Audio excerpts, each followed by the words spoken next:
아멘. 오늘 말씀의 제목을 한번 따라해 보십시다. 말씀이 말씀되게 삽시다. 오늘 우리가 읽은 성경 말씀은 예수님이 초막절을 지키면서 예루살렘에서 하신 말씀입니다. 마지막 초막절 때인데요.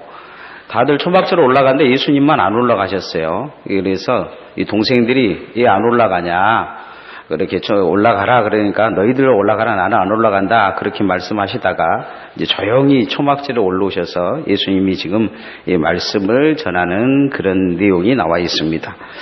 이 초막절 끝날 이 내용들이 이제 이 7장, 8장, 9장에 쭉 진행이 되고 있는데, 당시 이 초막절은 예수님이 시대 때 초막절의 마지막 날은 큰 날이라 그래가지고 명절 중에 큰 명절이었어요. 우리 이제 설 명절이 내일 모레 돌아오지 않습니까?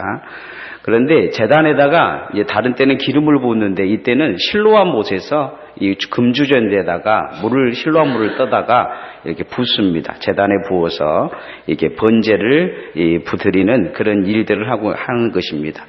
이유는 뭐냐면, 이제 건기가 거의 끝나가는 그런 시기입니다. 이 가뭄이 들어서 이제 물이 거의 바닥이 나는 그런 우물물들이 바닥이 나서 먹을 것이 없으니까 포도즙을 먹고 뭐 그런 상황까지 다다르는 그런 시기예요. 그래서 지금 비가 와야 될 시기입니다.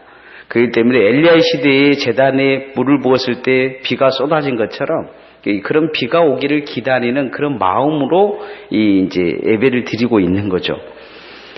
언뜻 보면 이것이 무엇으로 이렇게 보이기 시작하냐면 기우제 같이 보이죠. 그죠? 예전에 우리도 보면 이 비가 오지 않으면 왕들이 기우제를 지냈지 않습니까?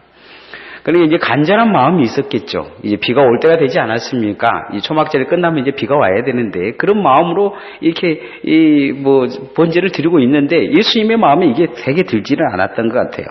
예수님께서 명절 끝날 크게 외치셔요. 누구든지 목마르더니 내게로 와서 마시라. 나를 믿는 자는 성경 이름같이 생수의 강이 흘러나리라. 이런 말씀을 하시죠. 그것보다는 정말로 예수님께 차라리 나오라는 거예요. 그런데 예수님이 이 말씀을 하시면서 말씀이 이런 이야기를 하십니다. 성경의 이름과 같이.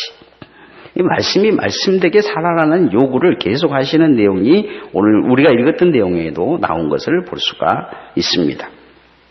초막절 때 예수님께서 이 강조하신 내용이 말씀이 말씀되게 살아나는 것입니다. 요즘 우리 아들이 이제 그 사춘기에 이미 접어들었어요. 그래서 이 큰 아들에게 제가 이렇게 물어봅니다. 오늘 학교 가? 안 가? 물어보면 뭐라고 대답하냐면 이응 그럽니다. 이응. 그러고 나서는 제가 또 물어봐요. 그럼 안 가? 그러면 또 뭐라고 하냐면 이응 그럽니다. 간다는 건지 안 간다는 건지, 아빠 말은 말 같지가 않다는 거예요.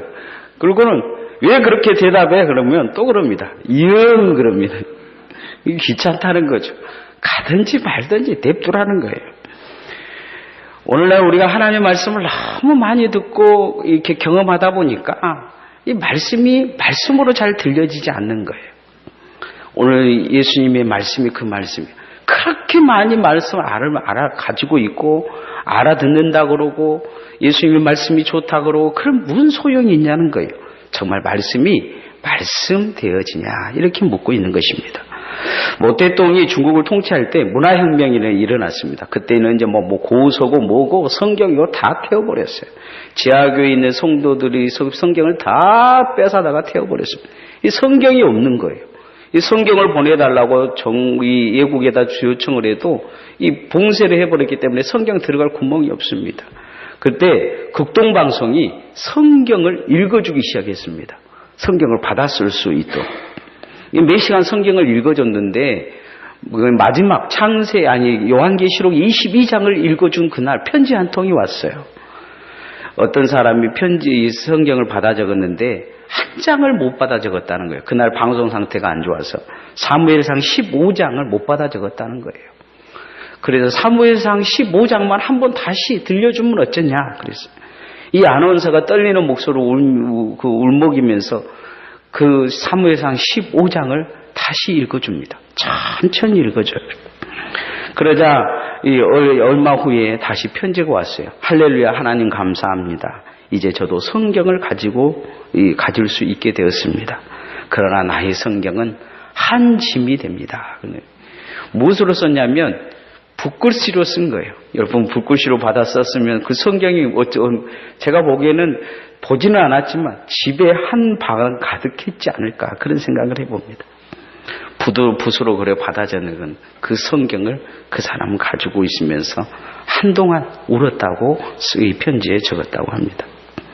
이 사람에게 있어서 하나님의 말씀은 말씀인 것입니다.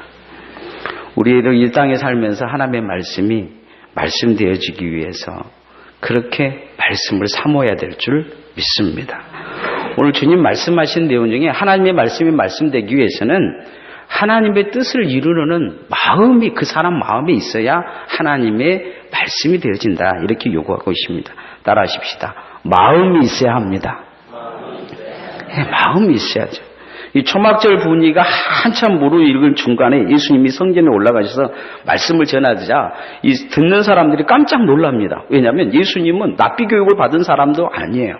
정규 교육을 받은 사람도 아니요. 나사렛 보잘것없는 나사렛에서 무슨 선한 것이 날 수 있느냐 정도로 무시할 그런 마을에서 거기에서도 무슨 일을 하고 있었냐면 목수의 아들로 목수의 일을 배웠던 분이에요. 누구도 인정하는지 않는 그런 사람들이죠. 그런데 이 사람은 배우지 못한 사람인데 하면서 오늘 성경의 이야기를 합니다. 근데 예수님이 하시는 말씀이 이것은 내 교훈이 아니요 나를 보내신 하나님의 말씀이라는 거죠. 이것이 하나님으로부터 온 것인지 아닌 것인지를 알려고 하면 어떻게 하냐? 그 마음에 하나님의 말씀을 실천하려고 하는 뭔가 노력하려고 하는 마음이 있으면 하나님으로부터 온 건지 아닌 건지를 알 수 있다. 이런 말씀을 합니다. 중요한 것은 무슨 말씀이냐? 아는 것보다 마음에 실천하려는 마음이 말씀을 말씀되게 한다는 것입니다. 오늘 14절에서 17절 말씀 한번 같이 읽어보십시다. 시작. 이미 명절의 중간이 되어 예수께서 성전에 올라가사 가르치시니 유대인이 놀랍게 여겨 이르되 이 사람은 배우지 아니하였거늘 어떻게 그를 아느냐 하니 예수께서 대답하기 이르시되 내 교훈은 내 것이 아니요 나를 보내신 이의 것이니라. 사람이 하나님의 뜻을 행하려 하면 이 교훈이 하나님께로 왔는지 내가 스스로 말함인지를 알리라. 행하려고 하면 안다는 거예요. 그 마음만 있으면 안다는 것입니다. 예수님의 가르침은 가르치고 배우기 위한 것이 아니라는 거예요. 오늘날 우리가 성경을 어떻게 배우고 있냐면 가르치려고 이 신학교에서 성경을 배우기를 많이 배워요. 저도 이렇게 설교하려고 책을 많이 읽습니다. 그런데 예수님은 그거 아니라는 거예요. 여러분은 배우려고 뭔가 들으려고 말씀하면 잘 적기도 하고 뭔가 이 말씀에 대해서 이렇게 좀 깨달음이 얻었다. 오늘은 뭔가 내 머릿속에 깨달음이 온다. 이런 생각을 갖고 말씀을 들을 때가 많을 것입니다. 그런데 그게 아니라는 거예요. 행하려고 내가 이렇게 살아야 되겠다 하는 마음을 갖고 하나님의 말씀을 들을 때 그 말씀이 말씀되어진다. 이렇게 말씀하시는 것입니다. 당시에 이 예수님의 시대의 사람들이 말씀을 어떻게 들었느냐? 배우려고 들었다는 거예요. 남을 가르치려고 들었다는 거예요. 그것은 아니라고. 그렇게 말씀을 그렇게 이용해 먹고 사는 것이 아니라고 지금 말씀하고 있는 것입니다. 어느 백만장자가 아프리카 여행을 하다가 선교사를 만났습니다. 이 호래호래하게 잘생긴 선교사가 어딘가를 가고 있었어요. 그래서 묻습니다. 어디를 가고 계십니까? 그러자 지금 아프리카 나한자촌이 생겼는데 그곳에 복음을 전하러 갑니다. 그렇게 이야기를 하는 거예요. 이 부자가 깜짝 놀랐어요. 그러면서 말리면서 그런 이야기예요. 나 같으면 100만 불을 준다고 해도 그곳에 가지 않겠습니다. 그러자 선교사가 대답하는 말은 저도 100만 불 받고는 그런 데 안 갑니다. 누가 목숨을 걸고 병 걸릴 줄 아는데 그곳에 갑니까? 그러니까 부자가 깜짝 놀라면서 정말입니까? 그러면 100만 불 말고 얼마나 더 받고 갑니까? 얼마나 더 받으십니까? 그러자 이 선교사가 저는 이 십자가 받고 갑니다. 그러면서 십자가 목걸이를 보여주더라는 것입니다. 돈을 받고 가는 것이 아니라 나를 구원하신 예수 그리스도가 가라 내게 명령하셨기 때문에 그 명령을 받고 주님의 십자가를 지고 가신 그걸 보면서 내 십자가를 주고 주님을 뒤따라가기 위해 이 나한자촌에 복음을 전하러 가는 것입니다. 주님이 내게 명령하셨기 때문에 그 명령을 내가 마음으로 실천하려고 가는 것입니다. 이렇게 말하더라는 것입니다. 우리가 가지고 있는 성경, 우리가 들리는 하나님의 말씀과 이 사람이 듣는 하나님의 말씀과 성경은 차이가 분명히 있는 것입니다. 그에게 있어서 하나님의 말씀은 말씀되어진 거죠. 그 말씀을 어떻게 들었느냐? 그 마음을 가지고 주님을 향해 가기 위해 말씀을 들었다는 것입니다. 주님의 마음을 품은 것입니다. 하나님의 말씀을 이루려고 한다면 우리는 이런 마음으로 하나님의 말씀을 받아들여야 될 줄 믿습니다.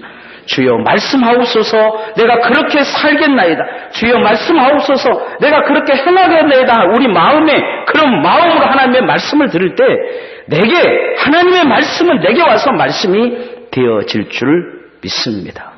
여러분 안에 이렇게 하나님의 말씀이 이루어져 가기를 소원합니다. 두 번째, 오늘 들려주는 예수님의 말씀에서 말씀이 말씀되기 위해서 말씀은 어떻게 되어지냐? 행동으로 옮겨져야 된다 말씀합니다. 따라합시다. 행동으로 옮겨져야 합니다. 어떤 사람이 입원 통지서를 받았습니다. 그런데 군대 가기 싫었어요. 막 결혼을 해서. 그래서 국방장관 앞에 이메일을 보냈습니다. 누가복음 14장 20절 때문에 군대 갈 수 없습니다. 이렇게 보냈어요. 이 국방장관이 그걸 딱 펴보니까 이 어이없는 구절이 거기에 있는 거예요. 내가 장가 갔으므로 가지 못하겠노라. 그래서 국방장관이 성경책을 열심히 찾다가 한 구절을 다시 이메일로 답신을 보냈어요. 마태복음 9장을 읽어보시오. 이 마태복음 9장이 어떤 구절이냐면 내 아래도 군사가 있으니 이더러 가라 하면 가고 쳐들어 오라 하면 옵니다. 이런 구절이 있는 거예요. 그리고 출신 그렇게 해서 짜샤 빨리 와 이렇게 보냈다는 거죠. 이 말씀을 이런 식으로 해석하고 사용하면 그건 이단이죠. 이단들이 말씀을 조각조각 찢어서 그렇게 이 말씀을 사용하지 않습니까?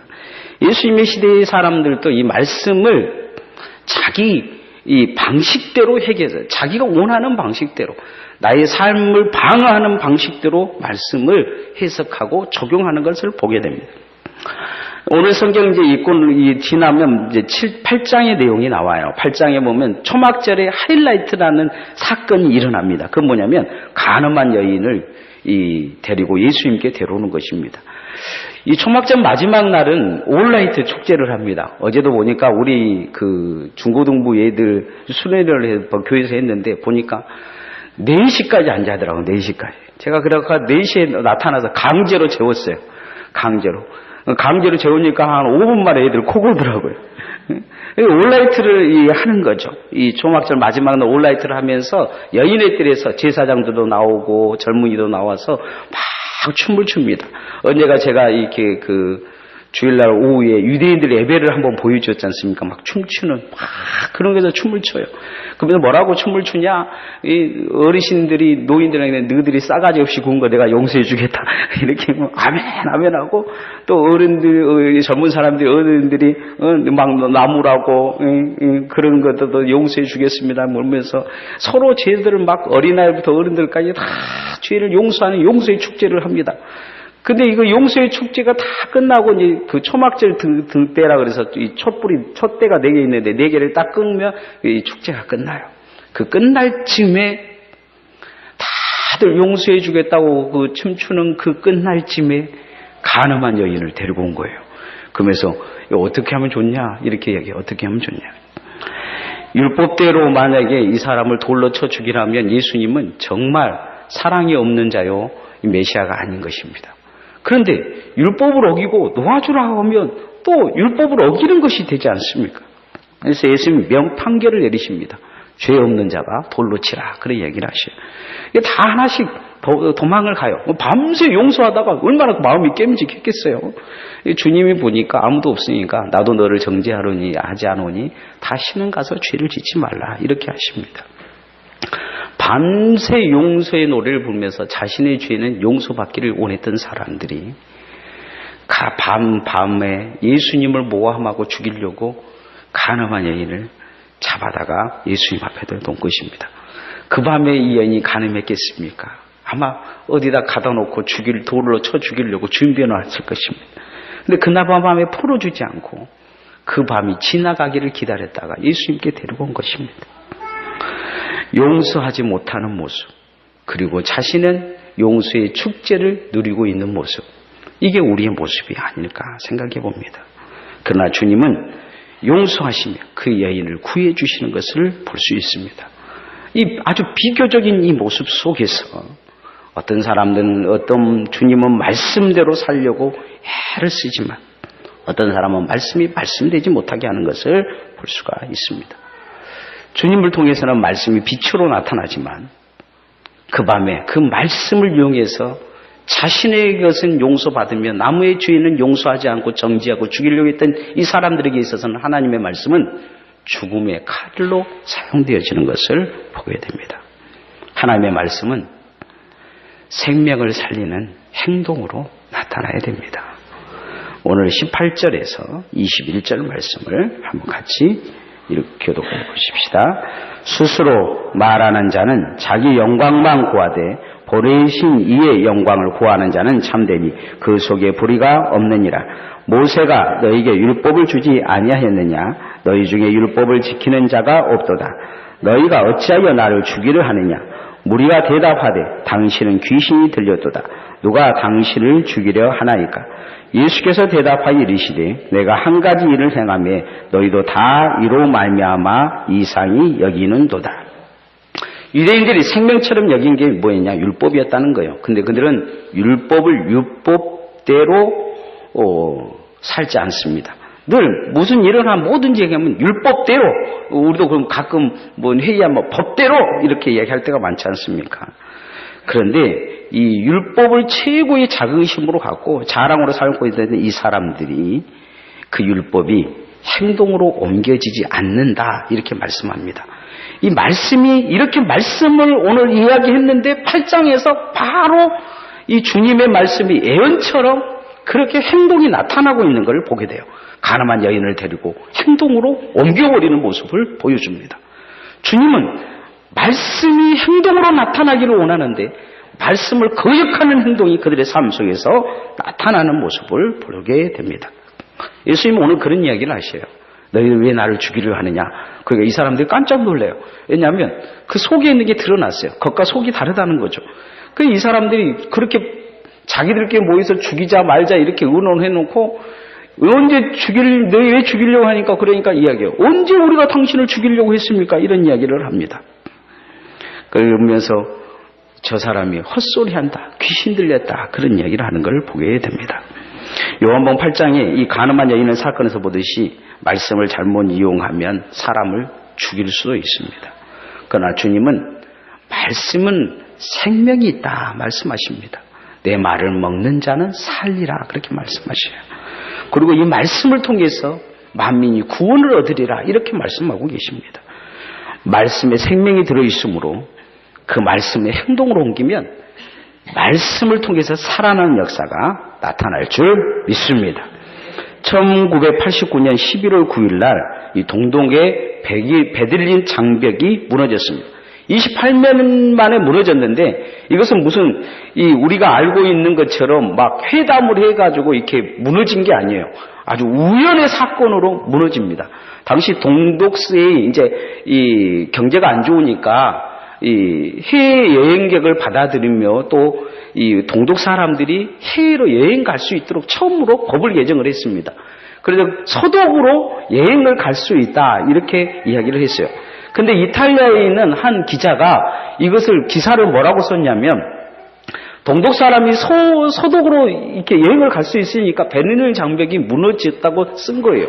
여러분 우리도 그렇지 않겠습니까? 휴전선 건너가지고 마음대로 북한으로 여행을 아무나 갈 수 있다 그러면 휴전선이 무너졌다 이렇게 쓸 거예요.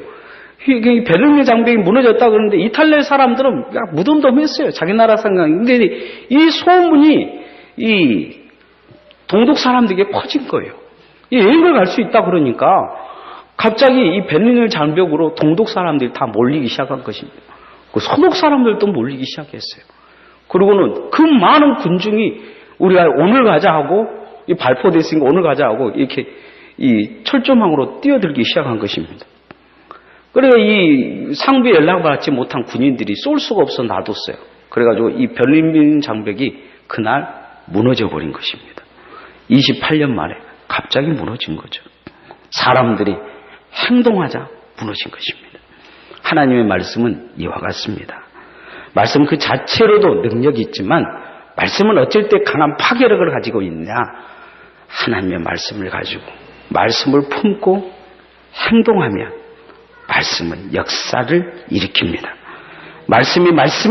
말씀되어지면 죄의 장벽이 무너지게 되어 있습니다.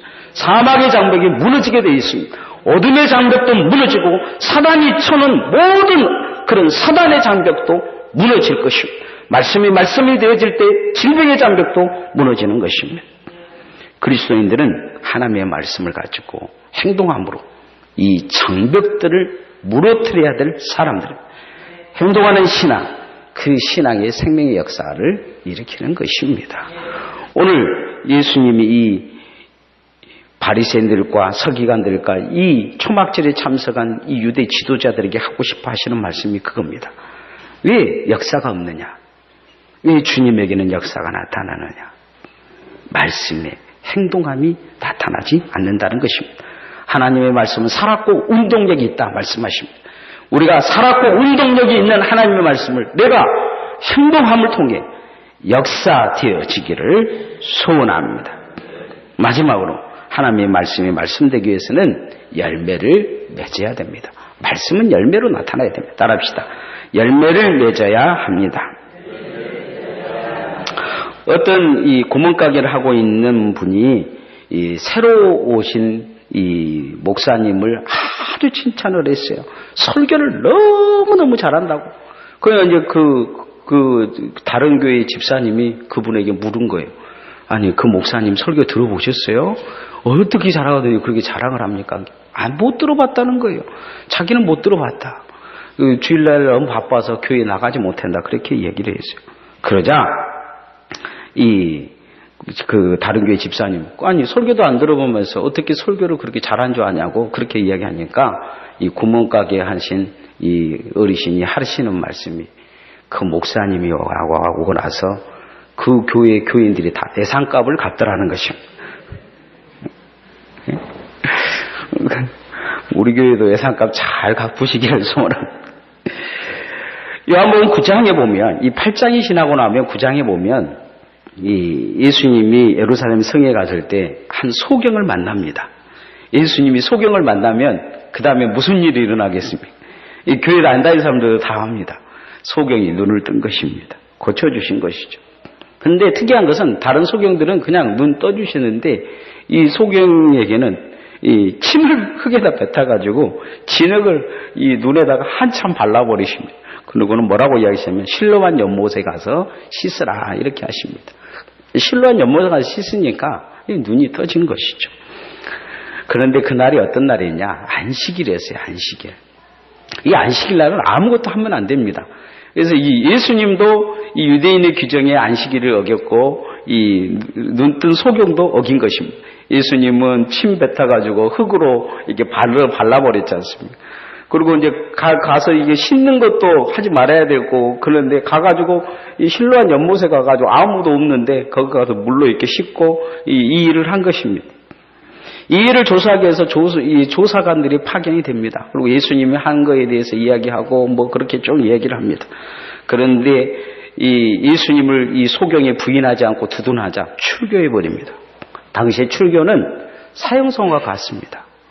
소경은 눈을 뜨고 은혜 받고 출교당해서 사형당한 것입니다.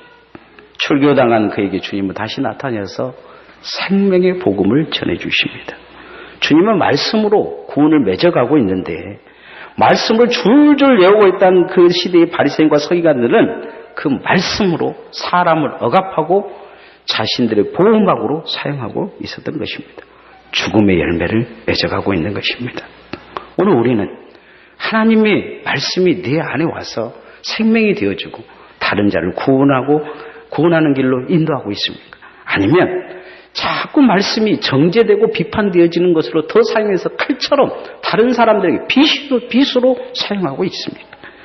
요한복음 7장 22절에서 24절 말씀을 한번 같이 읽어보십시다. 시작. 모세가 너희에게 할례를 행했으니 그러나 할례는 모세에게 난 것이 아니요 조상들에게 난 것이라.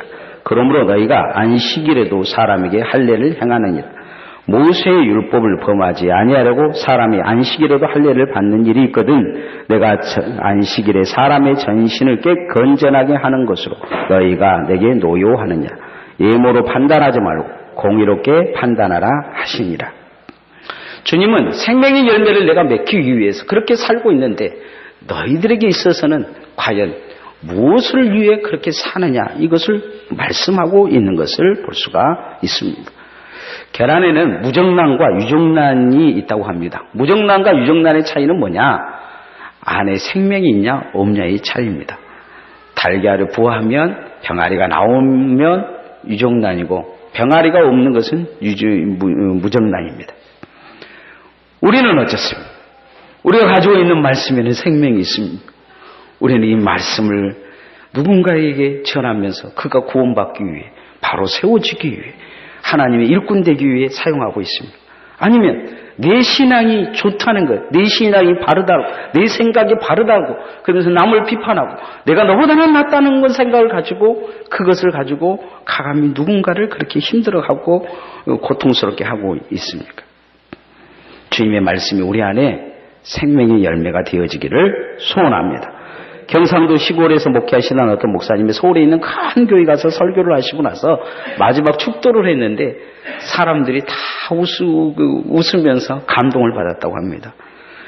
제가 설교 축도할 때 그렇잖아요. 하나님의 살아계심과 예수 그리스도의 은혜와 성령이 함께 하심이, 여기까지는 그런데 그 다음에 그래 설교의 맹키로 살랐고 다짐하는 교인들에게 하나님의 은혜가 함께 하십니다. 이렇게 이야기했다는 거죠. 설교 맹키로 살랐고. 여러분은 하나님의 말씀을 설교 맹키로 살랐고 들으십니까? 아니면 들으려고 열심히 들으십니까? 말씀의 홍수 속에 우리는 살고 있습니다. 그래서 많은 사람들은 설교를 듣고 설교 잘한다, 못한다 그런 이야기를 합니다. 저도 그런 이야기 많이 듣습니다. 특히 우리 아들이 그래요. 설교는 잘하면서 이렇게 말씀이 깊다, 졸린다 이런 이야기를 많이 합니다. 설교 평가는 잘하는데 과연 여러분 그 설교 평가대로 여러분을 평가한다면 설교 맹키로 사는데 몇 점이나 받을 거라고 생각하십니까? 저는 여러분이 100점 맞을 줄 믿습니다. 예. 아멘은 좀 걱정스럽게 하셨습니다. 저 100점 맞게 사시기를 소원합니다. 우리가 말씀은 생명되게 해야 됩니다. 이 말씀이 말씀되어지는 것 참 중요합니다. 이 말씀이 결론을 맺으면 하나님의 말씀은요, 말씀이 말씀되어지려면 마음으로 품어야 됩니다. 들으려고 하지 말고 내가 그렇게 살겠다고 마음으로 결심하고 들어야 됩니다. 두 번째, 그렇게 들었으면 행동으로 옮겨야 됩니다. 가늠한 여인을 죽이려고 하기보다는 살리려고 애쓰는 주님의 마음을 우리가 가지고, 주님은 말씀으로 그 여인을 살려내지 않습니까? 말씀의 열매가 맺어져야 됩니다. 안식일이라고 자신을 사람들이 죽이려고 그렇게 달라드는데도 소경에 눈을 뜨기 위해 하기 위해 주님은 말씀의 구원의 열매를 맺기 위해 소경에 눈을 띄워주는 것을 볼 수가 있습니다. 말씀이 말씀되어질 때 하나님의 은혜와 능력이 우리 안에 나타나게 될 것입니다. 그렇게 한 주간 사시고 또 이 큰 명절 설날 여러분의 삶에서 말씀이 말씀되어지기를 소원합니다. 찬양하시겠습니다.